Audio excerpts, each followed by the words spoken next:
बिटिआरआव राजखान्थि हान्जानि दोलो नागारनाय आरो जयनिं हाबाफारिया सोलिहांबाय। बिसायख'थि सम नङाब्लाबो राजखान्थि हान्जा सोलाय-सोल' खालामनायखौ नुनो मोन्दों।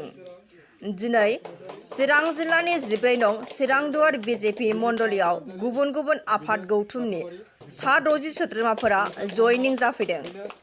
गोदानै बिजेपि दोलोआव जयनिं जाफैनाय सोद्रोमाफोरखौ दुंब्रुदै बरायो बिटिसिनि एमसिएलए प्रभात बसुमतारीआ।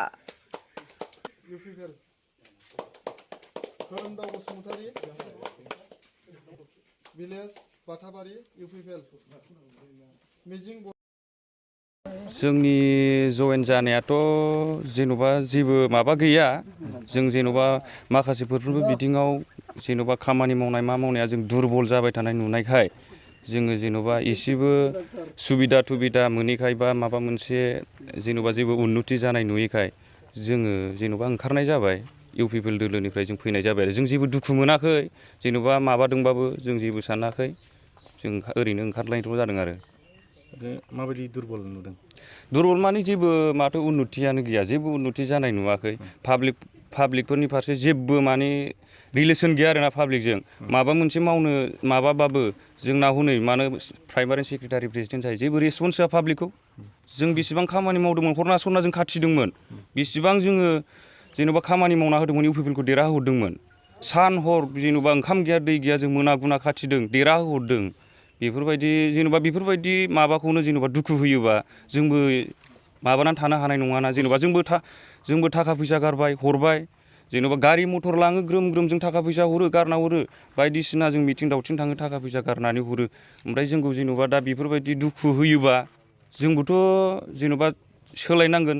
बेफोरबायदिखौ साननानै जोङो जेन'बा दायो सोलायनाय जाबाय आरो। थारमाने नोंथांमोना खस्थ' खालामनायनि फिथाइखौ मोनाखै आरो? ओहो मोनाखै। खस्थ' खालामनायनि फिथाइखौ मोनाखै। मोनाखै माने रेसपन्सआनो होजाबावाखै। माने नै थाङो फैयो भटनि सिगां फै थां ओइ आदै आबौ आबै मा ओंख्रि जाखो मा ओंखाम जाखो बेफोरबायदि होनोमोन सिगाङाव। दा रेसपन्सखौनो होला। मा नोंजों बाइकजों बाइक सौग्रावबाबो रायलायनाय नङा गारिजों गारि सौग्रावबाबो रायलायनाय नङा आरो। माने रेसपन्सआनो गैखाला। ओरैबायदि जाबाय आरो। दिनैहाय बे बिजेपि दोलोआव गोदानै हाबनानै उननि समाव माबायदि मावलांनो सानो? उननि समावथ' जों बिजेपि दोलोआ नेसनेल पार्टि हिसाबै जों खामानिखौ मावलांगोन।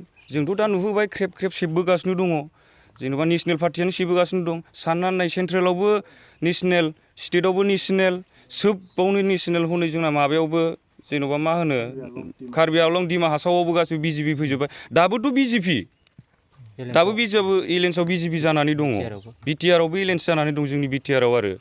एलायन्स सरकार सलिनानै दं। जाहाथे जों नुहुरखाबाय हाहैखाला माने जेरैबाबो हाहैखाला बायदि नुबाय सिंगेल सरकारजों। ओंखायनो जाहाथे जों जेबो नुहुरखायासै नालाय जेबो माबाखायासै नालाय जों ओंखायनो नेसनेल पार्टियाव हाबनानै थानानै जोङो इयुनाव जेन'बा खामानि मावलांगोन होननानै जों मिजिं थिबाय आरो। बेखौ नागारनांगौ जोगारनांगौ होननायनि खुनु मिनिं थाया आरोखि। बयहाबो मोन्थाय दं। आरो भारतीय जनता पार्टी हिसाबै नेसनेल दलबाबो गुबुन दलफोरबायदि सोरखौबा नासयनानै सोरखौबा नेवसिनानै मालाबाबो सरकार सालायबोफेराखै। बयखौबो बजबनानै लानानै सरकार सालायनायनि प्लेनिं बा प्लान पलिसिफ्रा दङ। गोबां हारि हारिसाफोर दं बे ओनसोलाव बिटिसिआवबो आसामावबो बयखौबो बजबनानै लानानै सरकार सालायलांनायनि मोनसे परिकल्पनाया दङ प्लेनिङा दङ।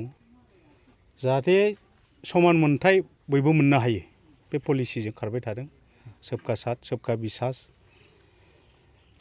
सबका मा होनो बेखौ प्रयास बे मोनसे आदर्शजों खामानि मावबाय थादों।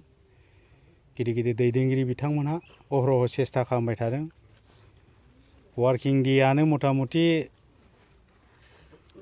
2टासिम बा गोबाव सम खामानि मावनो हानाय केपासिटिनि गोबां दैदेनगिरिफोर दं।